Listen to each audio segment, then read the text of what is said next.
Assalomu alaykum akalar. Farruh akam kelishibdi, xudo xolasa dinamometrimizni bosib ko'rishadi. Inshaalloh biz aytgan kilogrammlarni bosishsa, akamga sovg'amiz bor. Aka, mana hammalar ko'rishingiz mumkin. 0 da turibdi, 0 qilingan. Bitta qo'lda faqat shartda akajon. Necha aka? 97,5. Maşallah aka. Bitta harakat ko'rmaysiz, yana bitta harakat beraman. 100 ga harakat beraman. 99.2 bu. Aka. Nimaga? Ha bu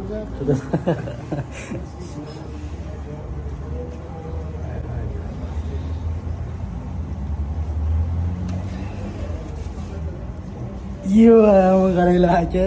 Yarim kilo. Aka, maşallah, gap yo'q. Aka, shunchalik boshni o'zi ham oson emas. Akalar 80 dan oshiradigan akalar hammalarni kutamiz, xudo xolasa. Kelib bosib bemalol mana akamlarga o'xshab mehmon bo'lib ketsalar ham bo'ladi. Sog' bo'linglar, salomat bo'linglar.